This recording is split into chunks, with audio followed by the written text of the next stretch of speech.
Hello everyone, हम लोग क्या पढ़ रहे हैं? हम लोग पढ़ रहे हैं ऑप्टिक्स। और ऑप्टिक्स का मतलब होता है स्टडी ऑफ लाइट। लाइट का मतलब होता है जो हमको विजिबल सेंसेशन डेवलप कराता है, जो हमें चीजों को दिखाता है। इलेक्ट्रोमैग्नेटिक स्पेक्ट्रम का वो पार्ट जो हमको दिखाता है, विजिबल सेंसेशन डेवलप कराता है, उसको हम लोग लाइट कहते हैं।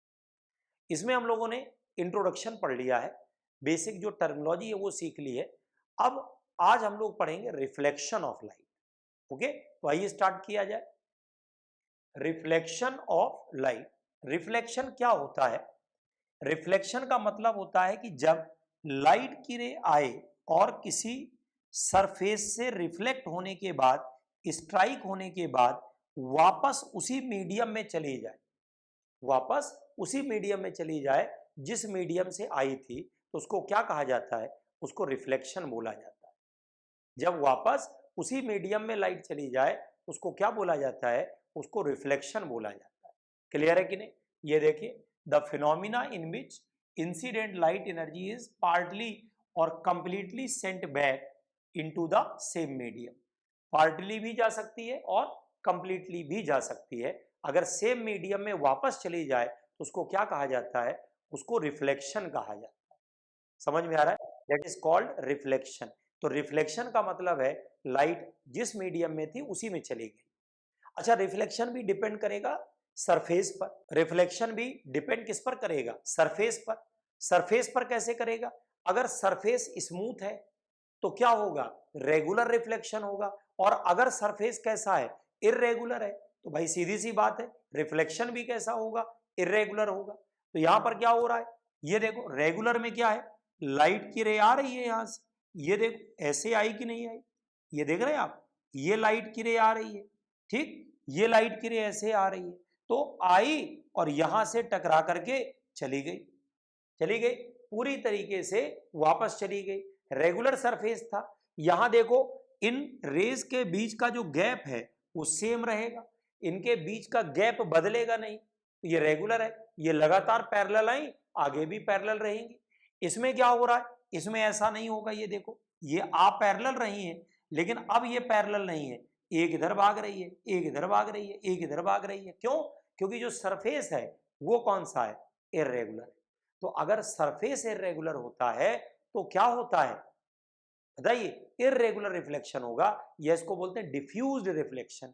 इसका एक नाम और है डिफ्यूज्ड। क्या नाम होता है इसका बताइए? डिफ्यूज। तो दो टाइप के रिफ्लेक्शन है, एक रेगुलर और एक कौन सा होता है? डिफ्यूज। और ये डिपेंड किस पर करता है? ये सरफेस के शेप पर डिपेंड करेगा, सरफेस के नेचर पर डिपेंड करेगा। अगर रेगुलर स्मूथ सरफेस है तो आपका रेगुलर रिफ्लेक्शन होगा, नहीं तो कैसा होगा? डिफ्यूज। ओके, आगे देखते हैं लॉज ऑफ रिफ्लेक्शन। ये लॉज ऑफ रिफ्लेक्शन क्या होते हैं? दो लॉज है। पहला लॉ ये होता है कि इंसिडेंट रे, नॉर्मल और रिफ्लेक्टेड रे। ये देखिए, जैसे मान लीजिए ये आपने क्या बनाया? मिरर बनाया एक, ये एक मिरर बनाया, लाइट की रे देखो आ रही है, आई और रिफ्लेक्ट होकर चली गई कि नहीं? लाइट की रे आ रही है और रिफ्लेक्ट होकर के चली गई, ठीक। बीच में आप क्या बनाएंगे बताइए? नॉर्मल बनाएंगे।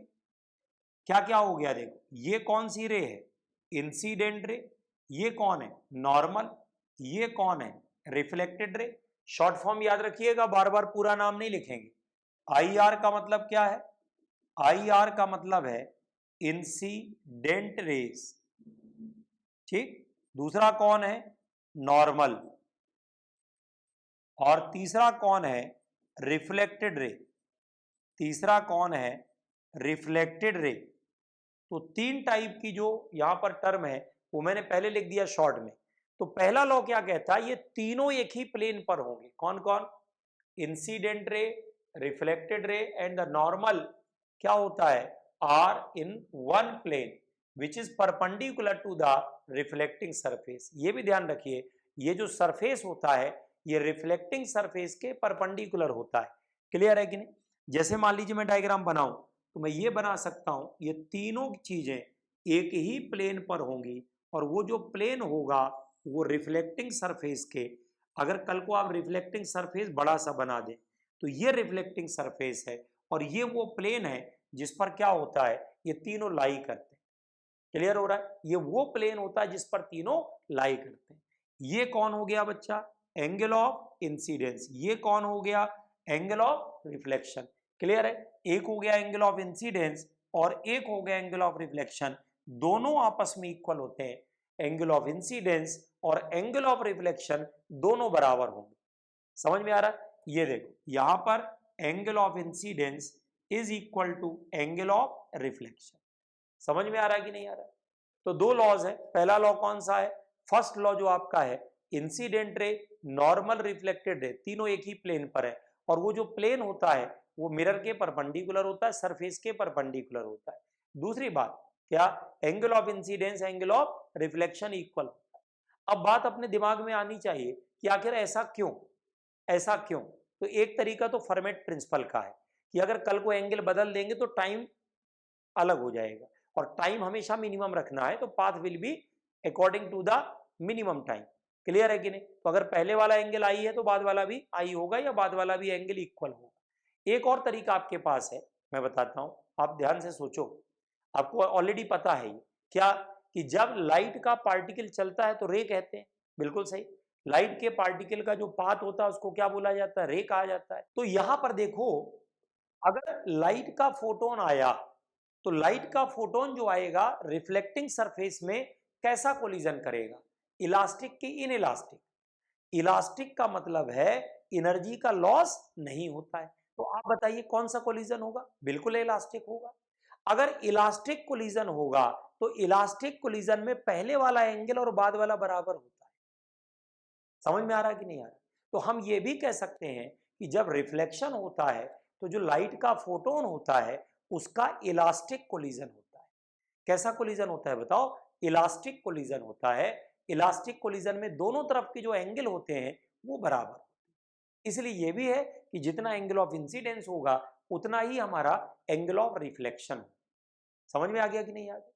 अब आगे देखते हैं। नेक्स्ट अगला टॉपिक है डेविएशन ऑफ रे। रे का डेविएशन कैसे होता है? How the rays are deviated. Ray का डेविएशन कैसे होता है ये समझना है। तो पहले सिंगल मिरर और फिर इंक्लाइन मिरर।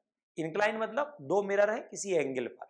तो देखिए मान लीजिए ये आपने सिंगल मिरर बनाया और ये लाइट की रे आ रही है देखो, और रिफ्लेक्ट होकर के कहां चली गई?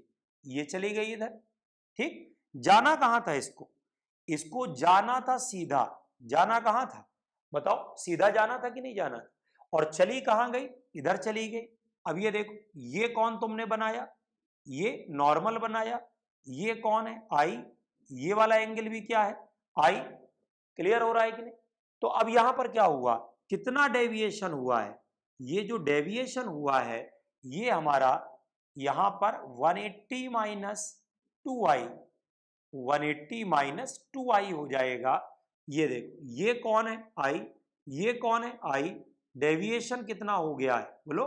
डेविएशन हो गया है 180 माइनस 2i। कितना डेविएशन हो गया बच्चा? 180 माइनस 2i का डेविएशन हो गया। 180 को हम लोग पाई भी कह सकते हैं, तो 180 माइनस 2i। एक बात और देखो, यहां पर ये जो एंगल होता है इसको बोलते हैं ग्लेंसिंग एंगल। ये जो एंगल होता है इसको बोला जाता है ग्लेंसिंग एंगल। ओके, इसका नाम होता है ग्लेंसिंग एंगल। क्लियर है? क्या नाम होता है इसका? ग्लेंसिंग एंगल।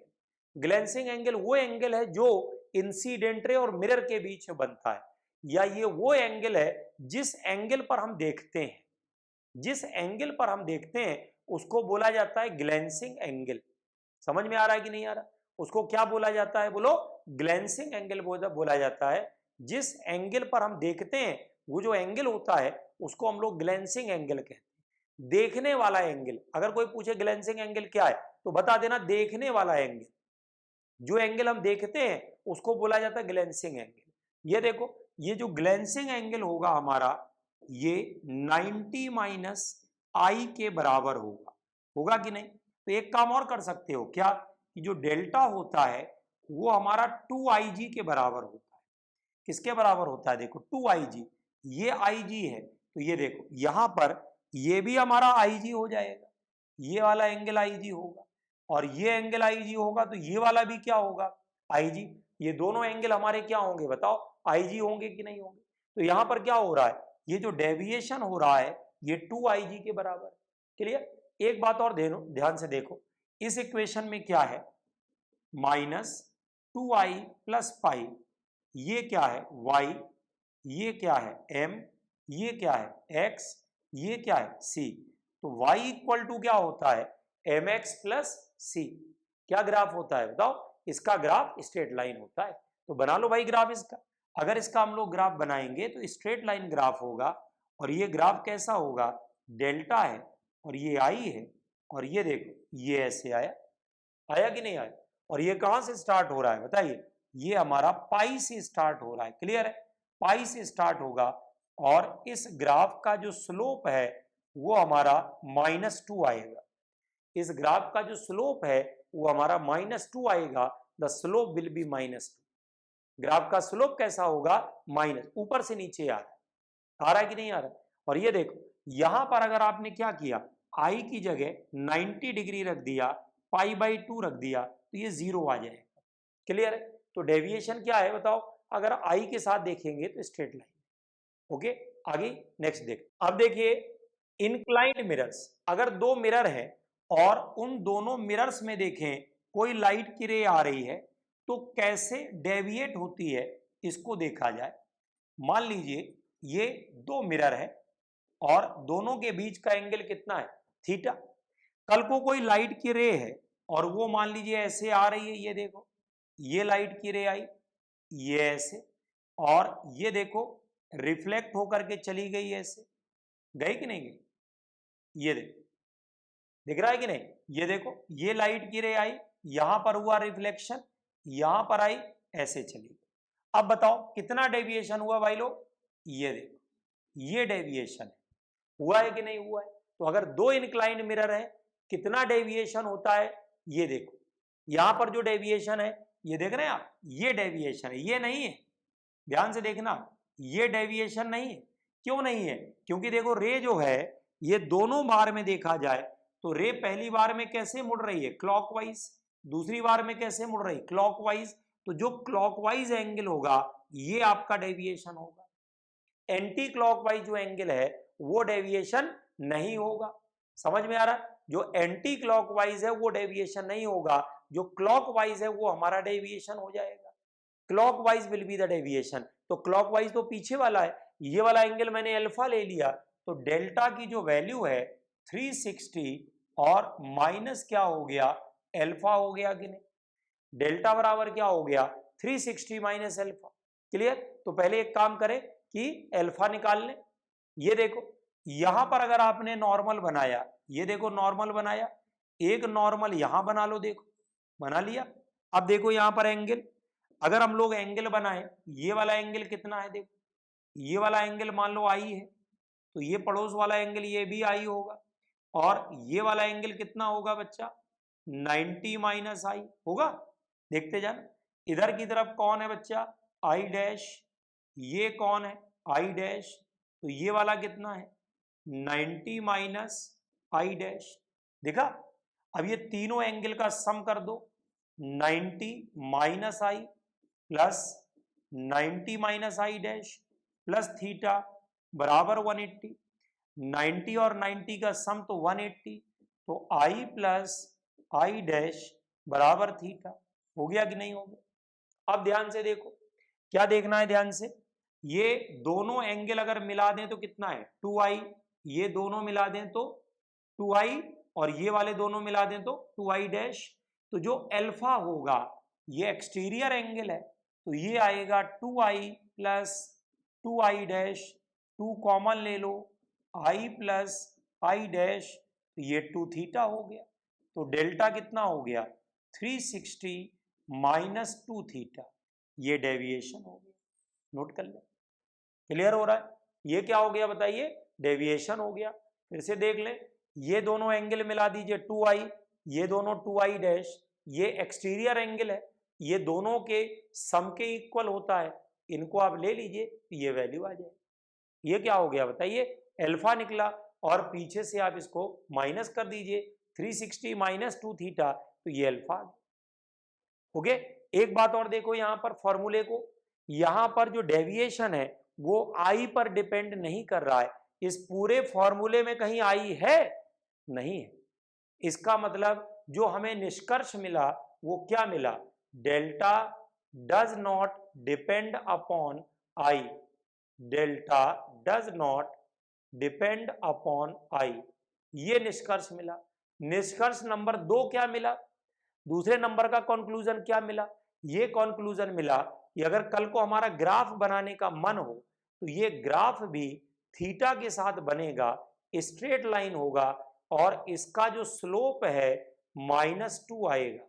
क्लियर है कि नहीं, याद रहेगा स्लोप कितना आएगा -2, और ग्राफ किसके साथ बनाओगे, थीटा, और अगर तुमने थीटा 180 डिग्री रख दिया तो डेल्टा आपका कितना होगा, 0 आएगा। समझ में आ रहा है कि नहीं आ रहा है? बहुत सिंपल सी बात है, अगर आप ध्यान से देखें तो कोई कंफ्यूजन आपको जीवन भर नहीं होना है। इतना समझ में आ रहा है कि नहीं आ रहा है? तो ये आपका डेविएशन का ग्राफ है, किसके साथ है बोलो, थीटा के साथ। समझ में आया? अच्छा, अब एक बात मैंने आपको भी बताई कि डेल्टा आई पर डिपेंड नहीं कर रहा है, ये थोड़ा सा कंडीशनल है। थोड़ा सा कंडीशनल कैसे, जरा समझिए। फॉर एग्जाम्पल मान लीजिए अभी आपने 2 मिरर बनाए थे, ये भाई 2 मिरर हमने बना दिए, ये देखो यहां पर जो है 2 मिरर हमने ऐसे बना दिए। अब ये लाइट की रे यहां से आ रही है, मान लो आ रही है, रिफ्लेक्ट होने के बाद नीचे आई, नीचे आ गई बच्चा। अगर ये नीचे आई तो ये रिफ्लेक्ट होकर के वापस चली जाएगी अगर ये 90 डिग्री पर आई। क्यों, ये देखो ये लाइट की रे आ रही है, यहाँ पे जो भी एंगल हो वो आई यहाँ पे लिख लो, ये आई एंगल है। अब ये देखो ये सीधे आ रही है, यहां से रिफ्लेक्ट होकर के वापस कब जाएगी, जब ये 90 डिग्री पर होगी। तो मान लो ये 90 डिग्री पर है, मान लो रिफ्लेक्ट बैक हो रही है, लाइट की रे क्या हो रही है बोलो, रिफ्लेक्ट बैक। ये जो लाइट की रे है ये रिफ्लेक्टेड बैक हो रही है, स्पेशल केस में डिस्कस कर रहा हूं। तो ये देखिए अब यहां पर क्या होगा कि ये एंगल देखो आई तो ये भी आई। अच्छा ये हमारा थीटा है तो ये वाला कौन सा है, ये वाला हमारा हो गया 90 माइनस थीटा। अगर ये 90 माइनस थीटा है तो ये क्या होगा, थीटा।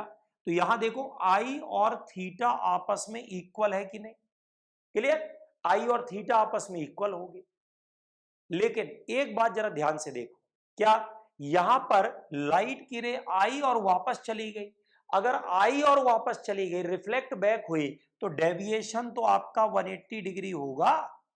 बोलो यहां पर जो डेविएशन होगा ये हमेशा 180 होगा। आप कुछ भी थीटा रख लो, कुछ भी आई रख लो, यहां पर तो बात ही खत्म हो गई, यहां तो वो फॉर्मूला लगना ही नहीं है। जो फॉर्मूला आपने पिछला पढ़ा वो फॉर्मूला यहां नहीं लगने वाला। क्यों, रिफ्लेक्ट बैक हो रही है, और रिफ्लेक्ट बैक में भी क्या है बोलो, रिफ्लेक्ट बैक में डेविएशन 180 डिग्री का होगा, कुछ भी थीटा रख लो। अगर बोल दिया रिफ्लेक्ट बैक तो दो बातें याद रखिए, जो आपका एंगल ऑफ इंसिडेंस होगा वो थीटा के बराबर होगा, पहली बात क्या होगा, आई और थीटा आपस में बराबर होंगे। और दूसरी और इंपॉर्टेंट बात क्या होगा, दूसरी और इंपॉर्टेंट बात, जो एंगल ऑफ डेविएशन 180 डिग्री होगा और वो delta equal to 360 minus 2 theta में रखने से कोई फायदा नहीं, तो वो मत लगा दीजिएगा। तो वो एक थोड़ा सा स्पेशल केस है, वो थोड़ा सा कौन सा, रिफ्लेक्ट बैक। अगर लाइट की रे रिफ्लेक्ट बैक हो रही है तो फिर ऐसा होता है। क्लियर हो रहा है कि नहीं हो रहा है, लेकिन बहुत रेयर केस है ये। जनरली क्या होता है 360 माइनस 2 थीटा, थीटा रख दीजिए आपको क्या मिल जाएगा, डेविएशन। अच्छा रिफ्लेक्ट बैक की बात चल रही है तो रिफ्लेक्ट बैक में बड़ा अच्छा क्वेश्चन आया करता है। देखिए यहां पर, जैसे यहां पर हमने 2 मिरर बनाए, मान लीजिए 2 मिरर हमने बना दिए, ये देखो एक मिरर हमारा ये है और यहां पर ये M1 हो गया और ये हमारा क्या हो गया, M2 हो गया। बात हो रही है रिफ्लेक्ट बैक की। अब यहां देखो ध्यान से, अगर लाइट की रे किसके पैरेलल लाए, M1 के, इंसिडेंट रे पैरेलल किसके है, M1 के, ध्यान से देखिएगा, इंसिडेंट रे पैरेलल किसके है, M1 के, और ये आए और यहां से रिफ्लेक्ट हो और रिफ्लेक्ट होने के बाद वापस चली जाए। ये लाइट की रे आए और रिफ्लेक्ट होने के बाद वापस चली जाए। क्लियर है कि नहीं, ये लाइट की रे आए और रिफ्लेक्ट होने के बाद वापस चली जाए। क्लियर हुआ कि नहीं हुआ, समझ में आ रहा है कि नहीं आ रहा? लाइट की रे आए और रिफ्लेक्ट होने के बाद वापस चली जाए, ये देखो ये एंगल तुम्हारा थीटा, ये थीटा, तो ये वाला एंगल भी थीटा। क्यों? कौन सा एंगल है? ये ग्लेंसिंग एंगल है। अगर ये थीटा तो ये भी हमारा थीटा हो जाएगा। क्यों भाई? ये दोनों हमारे थीटा हो जाएंगे। क्लियर हो रहा है कि नहीं? दोनों हमारे थीटा हो गए। अब बताओ, अगर ये दोनों थीटा हो गए तो थीटा इक्वल टू कितने डिग्री हो गया? 45। अब सुनिए, मैं बताना क्यों जा रहा था, मैं ये बताने जा रहा था कि अगर बोला जाए कि दो मिरर है और जो इंसिडेंट लाइट पैरेलल किसके आए, बताओ? M1 के पैरेलल आए। बोलो, इंसिडेंट लाइट किसके पैरेलल आए, बताओ? M1 के अगर पैरेलल आती है और रिफ्लेक्ट बैक होने के बाद क्या होती है? रिफ्लेक्ट बैक होने के बाद क्या होती है बताइए? वापस चली जाती है उसी तरफ। इसका मतलब क्या हुआ? एंगल बिटवीन द मिरर पूछ सकता है। क्या पूछ सकता है? बोलो, एंगल बिटवीन द मिरर पूछ सकता है। तो देखो कितनी बार रिफ्लेक्शन हुआ, ध्यान से देखो। यहां पर 2 बार रिफ्लेक्शन हुआ, एक यहां, एक यहां, एक यहां और एक यहां। समझ में आ रहा है कि नहीं आ रहा? 2 रिफ्लेक्शन हो रहे हैं। तो यहां पर जो एंगल का फॉर्मूला होता है 90 माइनस एन होता है। एंगल का फॉर्मूला 90 अपॉन एन होता है। एन का मतलब नंबर ऑफ रिफ्लेक्शंस, एन का मतलब नंबर ऑफ रिफ्लेक्शंस। क्लियर हो रहा है कि नहीं हो रहा है? एन का मतलब क्या होता है? नंबर ऑफ रिफ्लेक्शंस होता है। कितनी बार रिफ्लेक्शन हो रहा है? बोलो, 2 बार हो रहा है। याद रहेगा? जैसे कल को मान लो 3 बार होता है, मिरर के पैरेलल आती, 3 बार रिफ्लेक्शन होता, तो यहां पर एंगल कितना निकल के आता बताइए? 90 अपॉन 3, 30 डिग्री आ जाता है। क्लियर है? क्वेश्चन समझ में आया? लाइट की रे आई, एक मिरर के पैरेलल आई, रिफ्लेक्ट होकर के वापस चली गई। तो अगर 2 बार रिफ्लेक्ट हुई 45, 3 बार हुई 30, 4 बार हुई, डिवाइड कर लो। आ रहा समझ में कि नहीं आ रहा? ये तरीका होता है। समझ में आ रहा है कि नहीं आ रहा? तो ये रिफ्लेक्ट बैक पर ये क्वेश्चन आया करता है, अक्सर आता है। आगे देखिए नेक्स्ट, एक दो क्वेश्चंस और हैं जो इसमें डेविएशन ऑफ द रे पर हम लोग करेंगे। जैसे एक बड़ा फेमस क्वेश्चन है कि मान लीजिए ये हॉरिजॉन्टल सरफेस है, ठीक, और आपने एक मिरर बनाया, मान लीजिए ये मिरर बनाया, ठीक, ये देखिए यहां पर आपने एक मिरर बनाया और ये एंगल कितने डिग्री का है? मान लो थीटा। अब सुनिए, यहां से एक लाइट की रे आ रही है, ये देखिए लाइट की रे आ रही है, कितने डिग्री पर आ रही है? 10 डिग्री। और रिफ्लेक्शन के बाद ये वर्टिकल हो जा रही है। रिफ्लेक्शन के बाद क्या हो जा रही है? वर्टिकल। क्वेश्चन सुनिए, ये कौन सरफेस है? ये हॉरिजॉन्टल सरफेस है। ये कौन है? हॉरिजॉन्टल। ये लाइट की रे कितने डिग्री पर आई? 10 डिग्री पर आई है। किसके साथ? हॉरिजॉन्टल के साथ। रिफ्लेक्ट होने के बाद क्या हो जा रही है? वर्टिकल। तो पूछ रहा है बताओ थीटा कितना है? क्लियर हो रहा है कि नहीं? ये बहुत बार क्वेश्चन पूछा गया है। देखिए यहां पर जो कॉन्सेप्ट है वो ग्लेंसिंग एंगल का जो है मैं समझाना चाह रहा हूं। यहां देखो आप ध्यान से, तो ये एंगल कितना होगा? देखो ये वाला एंगल बताओ। अगर ये थीटा है तो ये पूरा थीटा होगा, होगा कि नहीं? ये पूरा का पूरा जो एंगल है ये थीटा हो जाएगा। क्यों? ये पूरा एंगल कितना हो जाएगा? थीटा। ये एंगल कौन सा है? 10। तो ये कितना हो गया? Theta minus 10। क्यों? ये एंगल कितना हो गया बताओ? थीटा माइनस 10 हो गया। हो गया? समझ रहे हो? ये टोटल एंगल हमारा थीटा, ये 10, तो ये थीटा माइनस 10। अच्छा, दोनों तरफ के ग्लेंसिंग एंगल बराबर होते हैं। दोनों साइड के ग्लेंसिंग एंगल क्या होते हैं? बराबर। इधर का ग्लेंसिंग एंगल कौन सा है? ध्यान से देखो, ये इंसिडेंट रे है, ये वाली कौन है? Incident ray. ये कौन है? ग्लेंसिंग एंगल। अगर ये ग्लेंसिंग एंगल है तो ये भी कौन हुआ? ग्लेंसिंग एंगल। दोनों तरफ के ग्लेंसिंग एंगल बराबर है। क्लियर है कि नहीं? तो ये हमारा थीटा माइनस 10 और प्लस थीटा मिला करके क्या है? 90। तो ये आएगा 2 थीटा इज इक्वल टू आपका 100। तो ये क्या हो गया? Theta equals to 50 degree. Answer समझ में आ रहा है कि नहीं आ रहा? हॉरिजॉन्टल है, हॉरिजॉन्टल से लाइट की रे कितने डिग्री पर आ रही? 10। रिफ्लेक्शन के बाद क्या हो जा रही है? वर्टिकल। अगर रिफ्लेक्शन के बाद वर्टिकल हो जा रही है ये थीटा कैसे निकालो फिर बता दें। ये 10, ये पूरा थीटा, थीटा माइनस 10, इधर थीटा माइनस 10 है तो इधर भी क्या होगा? Theta minus 10। क्या हो गया? अब आप देखो टोटल ये 90 है कि नहीं? क्यों? ये लाइन कौन सी है? हॉरिजॉन्टल। ये कौन है? वर्टिकल। दोनों के बीच का एंगल कितना होता है 90, कर दो वैल्यू आ जाएगी 50 डिग्री। समझ में आ रहा है कि नहीं यार? ठीक, इसी क्वेश्चन में एक काम और हो सकता था कि जो लाइट की रे है ऊपर से आ जाए, नीचे से नहीं, ऊपर से आ जाए हॉरिजॉन्टल के। जैसे मान लीजिए यहां पर क्या है, ये हॉरिजॉन्टल वाली लाइन है, ठीक है, ये हॉरिजॉन्टल वाली लाइन है, और यहां पर जो लाइट की रे है ये ऊपर से आ गई है ऐसे। क्लियर हो रहा है कि नहीं?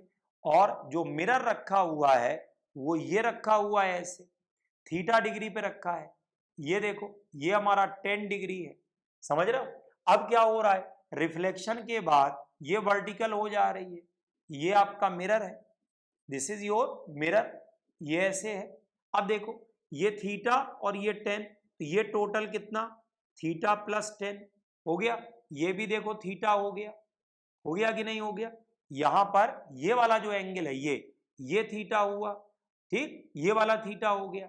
अब ग्लेंसिंग एंगल हमारा कितना है, ये है देखो थीटा प्लस 10, इधर भी होगा, तो theta plus 10 is equal to कितना बताइए, 90 आएगा।